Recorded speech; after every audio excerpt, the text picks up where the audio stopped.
Karlo. Yes, sir. Here we go. So tell me, I had somebody say to me, why should we invest in anybody who's locked up in prison for having done harm, having done wrong? Why should we invest in them? Well, it some people would say it's a tough question, but it really isn't a tough question. And it's a question that I think I can answer honestly because I've been in there. Well, the first thing that comes to mind is a lot of those guys, regardless of guys and girls, regardless of what they've done to get in there, they're coming out one day. So it's not like they're gonna be in there forever. Um, a lot of laws are changing, and the truth is that the state uh, generates money from both incarcerating and releasing people. But now, if you want to speak in just like strictly terms of why somebody who can invest would invest in people in prison, not only because they're getting out, but if when people get put in prison, it's because they did something bad, and a lot of people don't really understand why they're doing those things. They really think that the what they're doing is something normal. And in prison, one or two things is gonna happen. You're either gonna get better at what you're doing, which is doing bad, because you're gonna be around a bunch of people that are doing bad, that have done bad. So you're gonna get better at that, or you're gonna uh you're gonna find change in there. And I speaking as somebody who served 22 years in prison, I can tell you that the prison culture has changed a lot. Um, there's a lot of people in there who, yeah, of course, everybody in prison wants to get out, but they're not. I mean, the state is just not gonna open the doors and let you out. I mean, you have to work for it. So there's a ton of groups. There's a ton of resources, and I mean, there's a ton of opportunity for people out here to impact the change and like to change, to help people like myself get out here and successfully transition back into society instead of just coming out here with the same mentality and being a repeat offender. Um, I was somebody that at some point in my life I considered myself a career criminal, and I thought I could never change.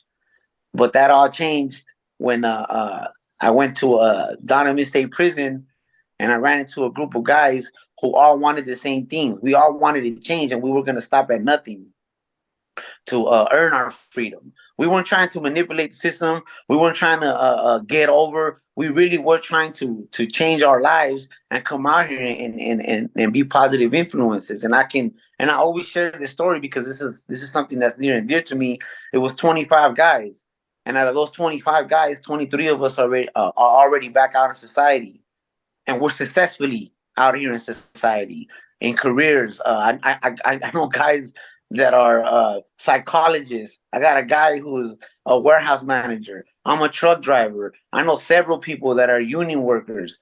I mean, and these are all guys that are formerly incarcerated and succeeding out here. And it's because we found that change in prison from people out here who actually invested their time, who invested their money in us.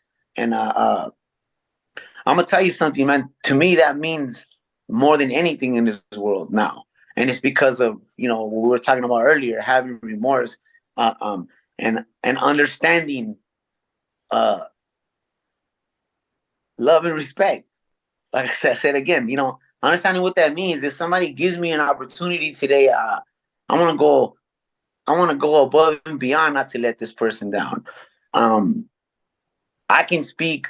I can speak on the ability of people to change in prison because I am that. I'm a product of that.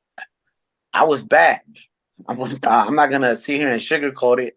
I was somebody who was I wasn't a good person, and I honestly thought at that time that I was doing what I was put on this earth to do. But when I seen something different, and I learned uh, what kind of impact my behavior was having, it started affecting me, and it started motivating me to want to change. And today I realized that back then I was trying to so hard to be somebody I'm not, and just masking the person that I am. And the person that I am and that I always have been is the person that I am today. Um, and that's just a hardworking truck driver, a person that wakes up every morning. I wake up every morning at 4 o'clock.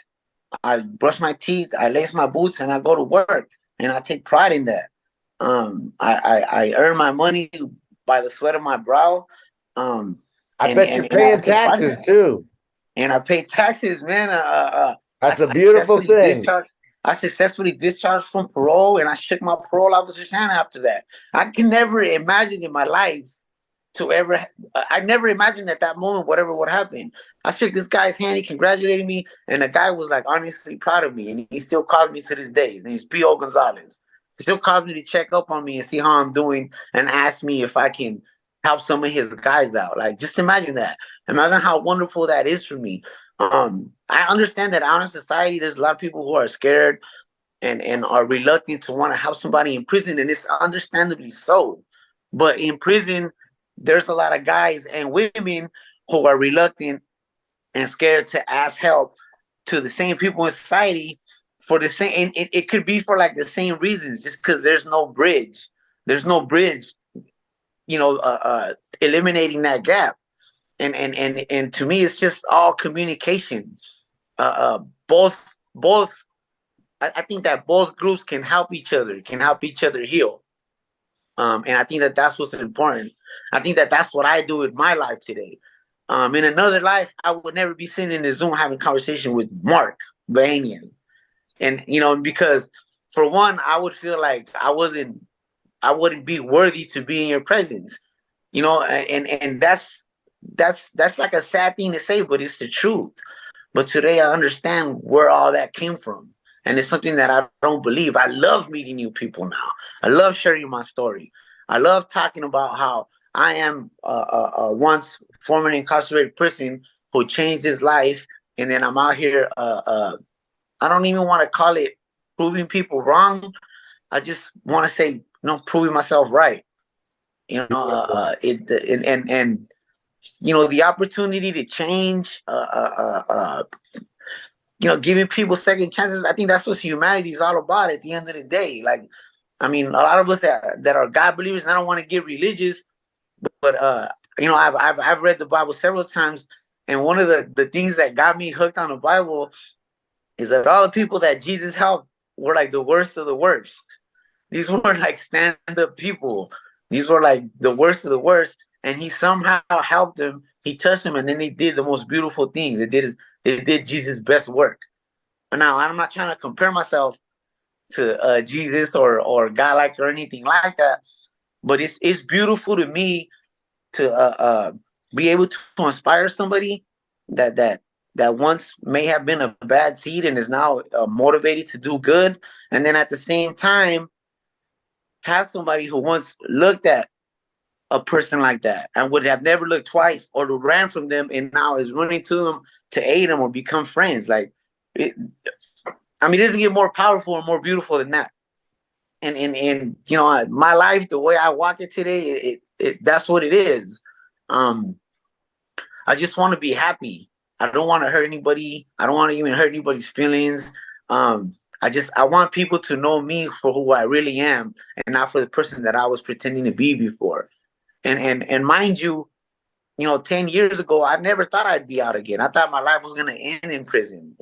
And if we go back even further, I got incarcerated when I was 19. When they told me I had to do 31 years to life, I thought my life was over. They're like, oh, well, you might have a chance to get out at 40. And I was like, 40? My life was going to be over by then. I'm 44 years old today. And I feel like my life is just beginning.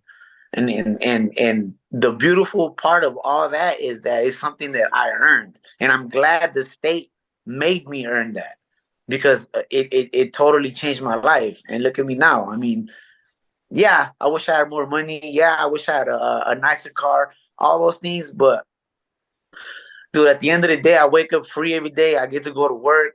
I get to live my own life. I get to breathe free air, walking out of the doors whenever I feel like it. It's the best feeling in the world, and I would never, ever, ever compromise my freedom over anything ever again. And one thing I can tell you about a formerly incarcerated person that finds recovery is that you will not find a more motivated and dedicated person to do good on the face of this earth. And that I guarantee you.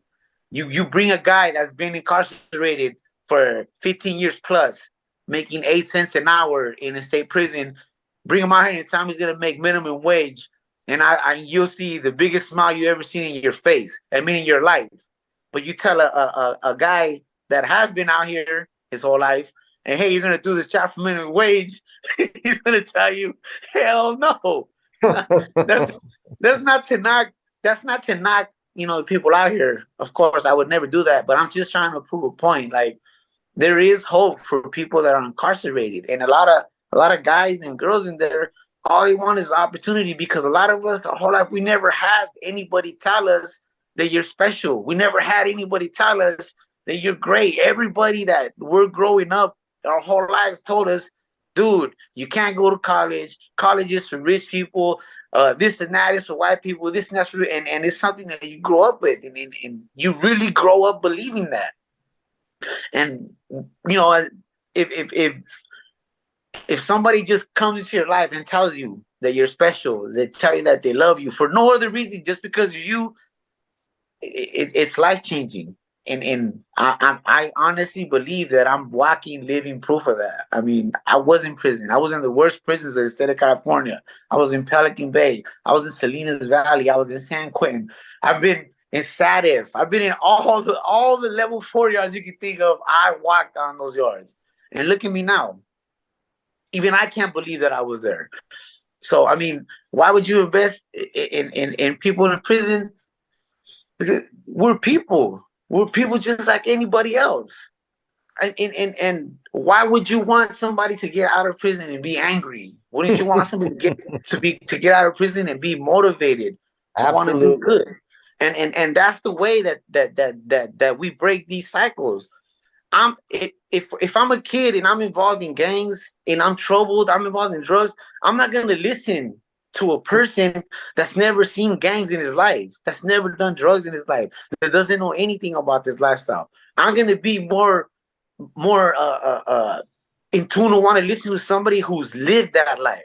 A guy that said, "Hey, look, dude, I just got out of prison, and it's not worth it." Like, somebody that knows what they're talking about. And these are the people that we create when we support, prison programs. When we support rehabilitation, when we support these things, these are the people that we're creating. People like myself, and I'm telling you, like my drive and my motivation is bar none. And I'm not even in competition with nobody. Just imagine if I was in competition with people. Who knows? Who knows what it'd be? Well, I look forward to going back inside with you, bringing you with me to meet some of the young people. And God bless you. Welcome home. I'm so proud of you, and I love you, and I'm so glad that things are going so well. And man, you made a great case for why we should invest in people. So thank you, Mark. Man, I'm always grateful for the opportunity, man. You get me flapping my gums, and then, we're gonna be here a while.